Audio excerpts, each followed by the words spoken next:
Welcome to my channel. Now, these Epstein files are heating up, and there's a lot of individuals being knocked off the chessboard. And when you really look at it, from a strategic perspective, it's literally a game of chess, because a lot of these pieces are falling off the board. And the king and queen in this game against Donald Trump is Hillary and Bill. And before they can get checked or checkmated, they have to go through the process, and Hillary's doing damage control. She's, out. She's being forced to go to summits all around the world and, get out there and get in front of it. Remember, she was the Secretary of State. And but like I said, these things are coming into fruition. And what Willie Lynch said, we could do this for hundreds, if not thousands of years, unless a phenomenon happened. And a phenomenon is social media, because we don't have to rely on legacy media. We don't have to rely on mainstream media, because mainstream media is owned by, the elite, so they pretty much got a script and they do what's told, what they're told to do. But us independent journalists, these independent podcasters, these independent investigators, the internet is undefeated. So I'm gonna go ahead and just get into it, because I got a list, and I'm going to put it on my screen, of individuals who have been knocked off the chessboard. And these are some very, very rich and influential individuals. So, it's jaw dropping, it's shocking, and it is what it is. So we're going to let the chips fall. You're going to follow the evidence, and it is what it is. So here's a list. Here's a list. Okay. And let me go ahead and blow up the screen a little bit.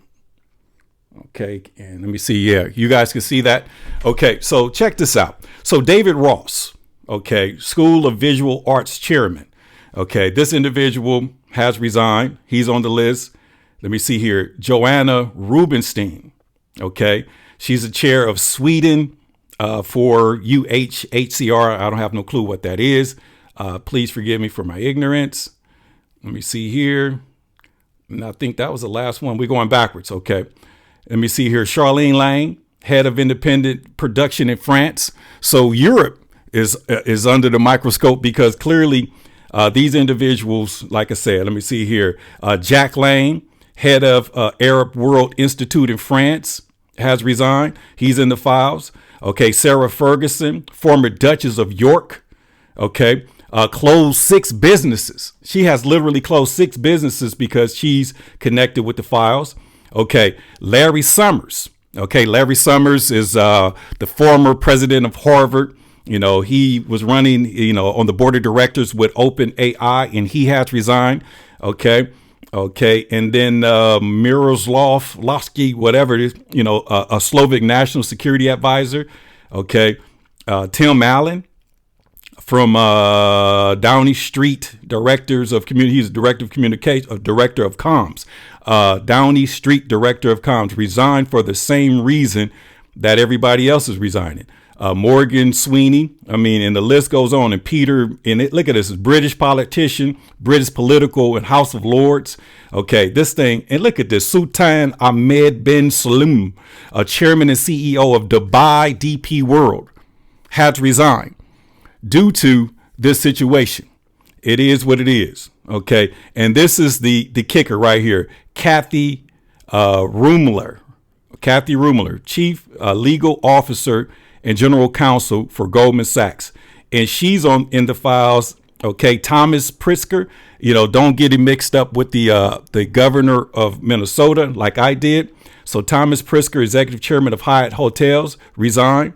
Okay. And it's crazy, because everybody on that list resigned. And if you really look at the situation, you want to be honest. It's these chips are falling. Okay. This thing is real. This thing is real. This thing is real. Even the Pizzagate thing is real. Okay. Now, this is the reason why I got this energy, because here's a press conference with Ted Lieu, who's literally throwing the Democrats under the bus, because he don't even realize, okay, what he's doing, because they're trying to, run that propaganda machine.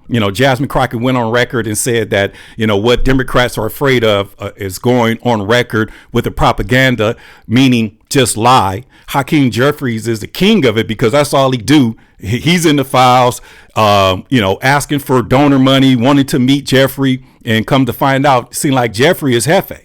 He's running the show because all the emails that I ran, read that, they're asking Jeffrey for favors. They're trying to connect with Jeffrey, and he's not emailing them, asking them about anything. So he literally was the one in charge. Now that he is not here, or not here physically, or in the limelight, or in the present that we see, who's running the show? So the Democratic Party is literally connected to all of these things, because the energy does not kick in until after his conviction. Now, anything before that, he partied with Trump. That was his dog. Okay.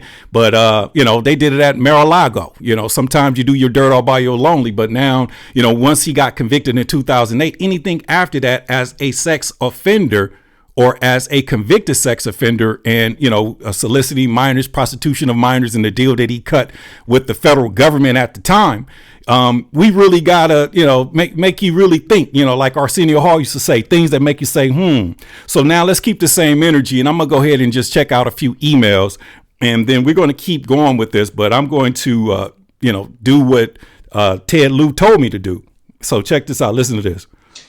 So why are Republicans so interested in Bill and Hillary Clinton? It's because they're trying to distract from the fact that Donald Trump is in the Epstein files thousands and thousands of times.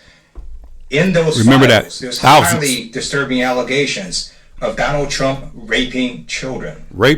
Of Donald Trump threatening to kill children. So I encourage your press to go look at these allegations. Okay. And I'm highly disturbed that Deputy Attorney General Todd Blanche just got the law wrong. Yesterday, he said, essentially, that it is not a crime to party with Jeffrey Epstein. Well, that's actually not correct. If Jeffrey Epstein was human trafficking minors for these sex parties, and you show up and patronize the establishment at that party, yes, you're guilty. Because okay, so he's thrown everybody that's a Democrat that's been associating with Jeffrey Epstein since the conviction. The Stacey Plaskett's, the Hakeem Jeffries, the Clintons, and all these Democrats and all these very powerful, influential individuals. Basically, this Democrat is saying that they're guilty. Okay, so he said Donald Trump is in the Epstein file thousands of times. So I got, I'm on the DOJ website, and I'm going to put Donald Trump in. Okay.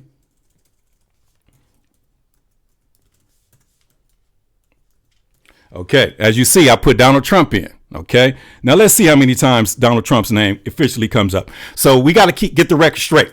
Okay, so Donald Trump names pops up.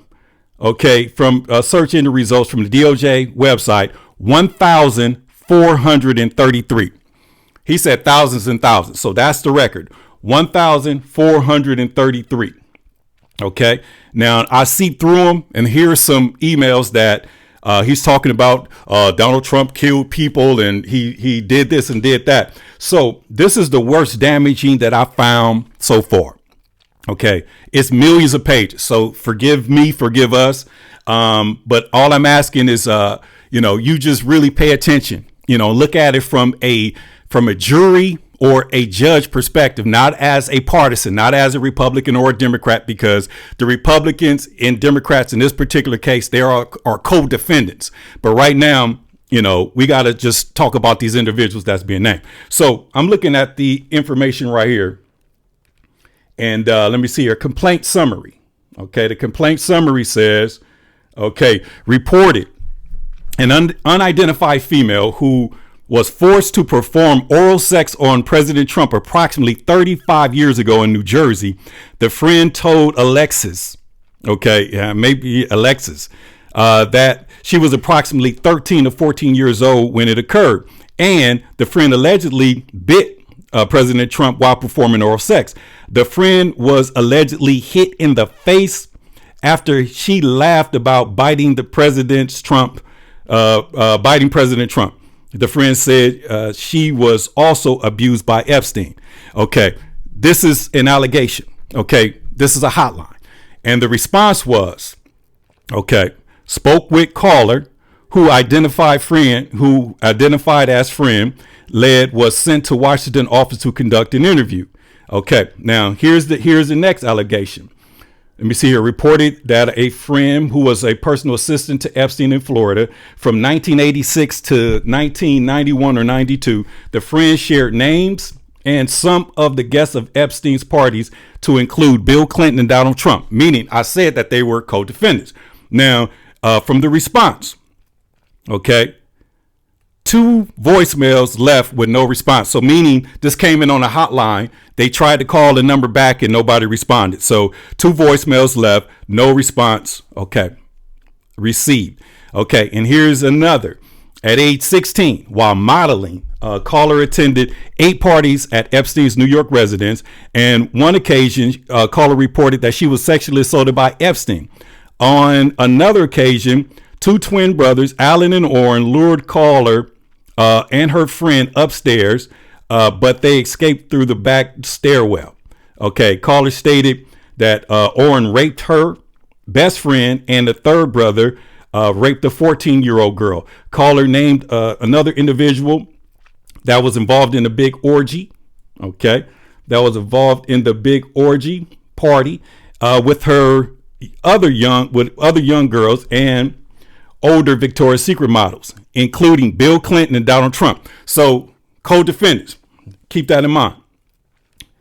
Online complaint reported that she was a victim and witness to a sex trafficking ring at Trump's golf course in Rancho Palos Verdes, California, 1995 to 1996. Complaint, let me see here, reported Ghislaine Maxwell as the madam and the broker for sex parties clients, whom included Epstein, Robin Leach, and Donald Trump.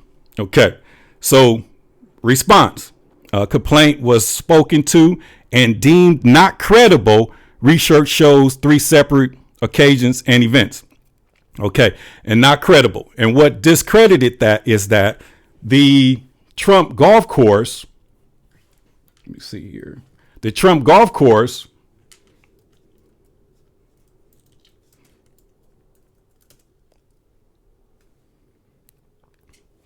okay, the Trump golf course right here in LA. Let me see here. I'm going to put grand opening.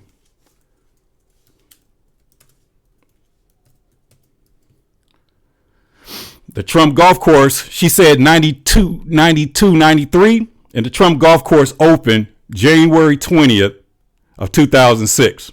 Okay. January 20th of 2006. And the reason why this is a bunch of hogwash, because the date of this, and I'm going to close with this, the date, you ready for the date? The date of this email was Thursday, August 7th, 2025. Come on, man.